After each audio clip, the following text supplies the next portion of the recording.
오늘은 정부에서 발표한 2022년도까지 서울에 7만 가구를 이제 추가 공급하기로 한 계획을 발표했는데요.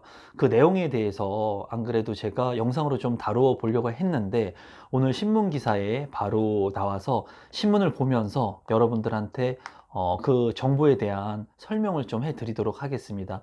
서울 지역에 아무래도 지금 현재 수요는 많고 공급은 부족한 상황인데 이렇게 정부에서 7만 가구나 공급할 계획을 발표했다는 것은 이제 많은 분들한테 희망적인 메시지라고 보여집니다. 그래서 신문 기사를 보면서 좀 자세히 여러분들과 살펴보도록 하겠습니다. 임성배 TV 보는가 텐데큰 어제죠. 5월 6일에 이제 정부에서 국토교통부에 수도권 주택 공급 기반 강화 방안이라고 하는 계획을 발표를 했습니다. 그래서 저도 그 내용을 어제 이제 출력을 해서 보고 그 내용을 토대로 해서 구독자분들한테 이제 정보를 드리기 위한 영상을 제작하려고 했는데 오늘 아침에 신문을 보니까 역시나 그 내용을 이제 다루고 있어요. 그래서 오늘은 그 신문을 보면서 그 내용들을 여러분들한테 조금 전해드릴까 합니다. 우선 보면은 정부가 이제 2022년까지 서울에 7만 가구를 추가 공급하기로 계획을 발표했습니다. 그래서 최근에 이제 3년간 4만 가구 이상을 유지해온 서울 아파트 입주 물량은 내년부터 이제 급감할 전망이라고 합니다. 그래서 이제 공급 부족으로 인해서 서울의 집값이 큰 폭으로 상승할 수 있는 여지가 있기 때문에 정부에서 이런 추가 공급안을 발표한 것 같습니다. 좀 더 자세히 살펴보면 이제 공공 재개발은 분양가 상한제에서 제외를 하겠다라는 내용을 다루고 있어요. 지금 현재는 분양가 상한제가 시행이 안 됐죠. 민간 택지 분양가 상한제는 아직 시행이 안 됐습니다. 4월에 이제 시행하기로 했다가 경기도 안 좋고 그리고 전염병으로 인해서 7월까지 지금 유예가 된 상황이죠. 그런데 이제 공공성을 가지고 재개발을 하게 되면은 분양가 상한제에서 제외를 시키겠다는 거예요. 그래서 정부는 LH, 한국토지주택공사죠. 그리고 SH, 서울주택도시공사 등 공공이 이제 시행사로 참여하는 사업지에는 주택공급 활성화지구로 지정을 해서 분양가 상한제를 제외하고 그리고 용도지역과 용적률 상향 등의 혜택을 줄 방침이다. 예를 들어 2종 주거지역은 3종 주거지로 주거지역은 준주거지역으로 종상향을 해줄 계획이다. 이 용적률을 상향해 주겠다라는 것은 뭐냐면은 이제 우리 구독자분들 중에 용적률에 대한 개념이 없으신 분들도 있을 수 있으니까 제가 간단히 설명을 하자면 용적률이라고 하는 것은 이제 높이의 제한이라고 보면 됩니다. 건물을 지을 때, 즉 아파트를 지을 때 1층부터 10층까지 짓느냐 1층부터 20층까지 짓느냐, 당연히 층수가 높으면 높을수록 수익성이 높겠죠. 이런 용적률을 무제한적으로 높게 지을 수가 없으니까 이제 규제를 한다는 거죠, 법으로. 그래서 용적률이 높으면 높을수록 높은 건물을 지을 수 있다고 쉽게 이해를 하시면 돼요. 그래서 예를 들어서 100평의 땅이 있다는 거예요. 100평의 땅이 있는데 이 100평의 땅에 건물을 지을 수가 있는데 만약에 용적률이 500%다 하면은 이 100평의 땅을 500%, 5층까지 지을 수 있겠죠. 500%니까 100평의 땅을 5층까지 지을 수 있는 겁니다. 그런데 이렇게 5층까지밖에 지을 수 없는 이 지역을 만약에 용적률 1000%로 상향 조정을 해준다는 거예요. 그러면 5층까지 지을 수 있는 이 아파트를 10층까지 지을 수 있다는 거죠. 그러면 수익성이 더 극대화될 수가 있겠죠. 그래서 정부에서는 이런 공공성을 가지고 이제 주택 시행을 하는 것과 같이 짓는 아파트 같은 경우에는 용적률을 이제 상향 조정해 주겠다는 겁니다. 이거는 굉장히 큰 혜택이라고 보시면 될 것 같아요. 그래서 용적률에 대한 상향을 얘기하고 있고 이와 함께 이제 인허가를 대폭 앞당겨서 구역 지정부터 착공까지 이제 10년 이상이 걸리던 것을 사업 기간을 절반인 5년으로 단축할 방침이다. 그래서 재개발 사업 같은 경우에는 공사 기간이 굉장히 깁니다. 사업 기간이 길다는 거예요. 그래서 리스크가 크죠. 이 사업 기간이 긴 기간 안에 내가 어느 시점에 어느 타이밍에 투자를 해야지 수익을 극대화시킬 수 있는지가 다 틀려지기 때문이죠. 근데 이렇게 재개발 기간이 긴 것을 5년 이내로 단축할 방침이라고 해요. 이거는 이제 이렇게만 된다면 굉장히 빠른 시간 안에 재개발 사업이 진행이 되고, 그리고 공공사업을 통해서 많은 분들한테 저렴한 주택을 공급할 수 있을 거라는 장점이 있어 보입니다.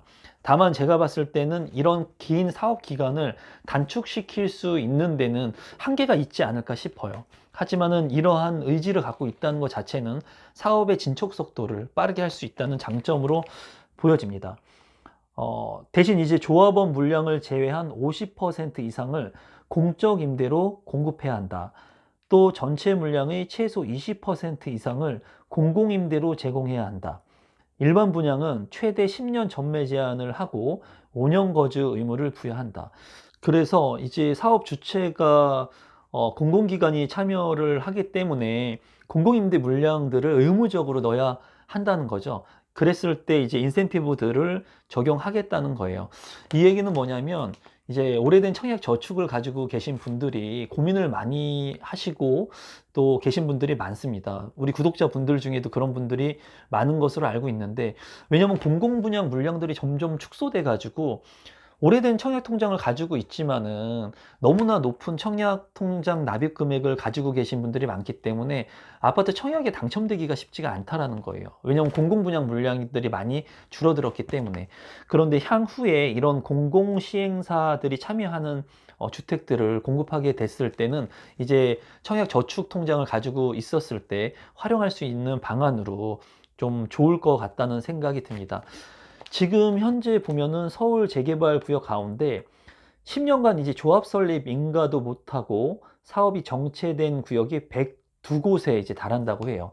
이제 재개발 투자를 할 때는 조합 설립 인가가 된 이후에 들어가는 게 중요하고, 그 시점 중에서도 이제 사업 시행 인가가 난 후에 들어가면은 안정적인 수익이 이루어진다고 말씀드릴 수가 있는데, 조합 설립 인가가 아직 나지도 않는 곳이 10년 동안 조합 설립 인가가 나지도 않는 곳이 102곳에 달한다고 해요. 그러니까 재개발을 한다고만 이제 해놓고 그 기간이 엄청나게 오랫동안 이제 딜레이 된 곳들이 많다는 거예요. 근데 이러한 것들을 이제 단기간에 할 수 있도록 정부에서 계획을 하고 있는 것 같습니다.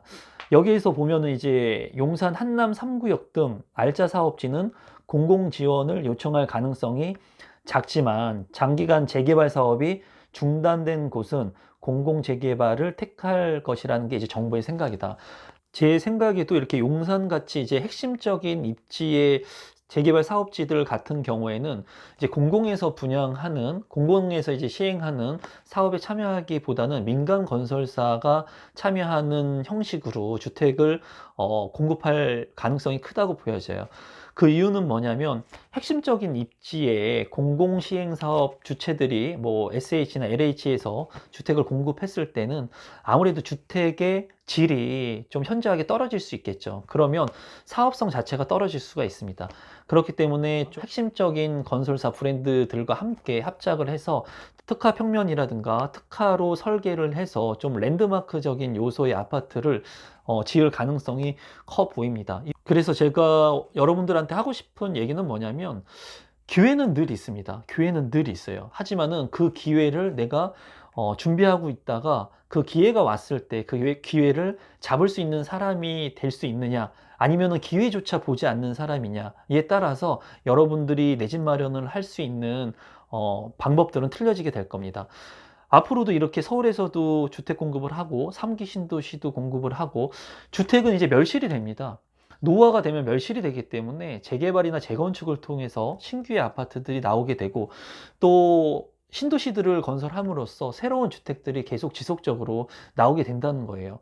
여러분들께서 앞으로 어떤 주택들이 나오고 어떤 아파트들이 공급되는지의 그런 계획들을 잘 살펴보시고 지금부터 하나하나 잘 준비하시고, 그리고 종잣돈도 잘 모으신 다음에 준비를 하신다면 이렇게 앞으로 계획되어 있는 물량들 중에 좋은 입지의 아파트들이 여러분들의 집으로 될 가능성이 있습니다. 그러니까 포기하지 마시고 이런 신문 기사라든가 또는 이런 정부 정책이 나왔을 때 내가 이제 어떻게 행동해야 되겠구나 하는 것들을 여러분들 스스로 좀 잘 판단하셨으면 좋겠습니다.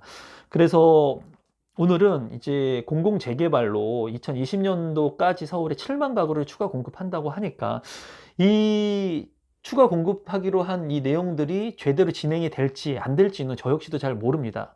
하지만 지금 현재 이제 정부에서는 어, 저가의 주택들을 많이 공급하려고 하는 의지가 크고 부동산 규제를 강하게 하고 있는 시점이기 때문에 지금 현재로서는 이러한 것들이 잘 진행이 될 것으로 보여져요. 물론 시행착오가 있을 거고 기간 내에 다 이루어지진 않을 거라고 생각은 하지만 그래도 많은 분들한테 서울에 어, 저렴한 아파트가 공급될 수 있다는 그런 소식이니까 여러분들께서도 이런 내용들을 잘 참고하시고 국토교통부에 들어가셔가지고 이 내용들을 꼭 출력해가지고 여러분들이 보시고 어떤 지역들을 내가 선별해서 아파트 청약에 향후에 하면 좋겠다 하는 계획들도 세워보시면 좋을 것 같아요. 그리고 향후 임성배 TV에서는 그러한 정보들을 잘 정리해서 여러분들한테 도움을 드리도록 하겠습니다. 그럼 오늘도 믿고 봐주셔서 항상 감사드리고 오늘 제 영상이 처음이신 분들은 조금이라도 도움이 되셨다면 구독 버튼과 좋아요 버튼 눌러주시면 제가 영상을 만드는데 아주 큰 힘이 됩니다. 그럼 오늘 영상은 이것으로 마무리 짓도록 하겠습니다. 감사합니다, 여러분.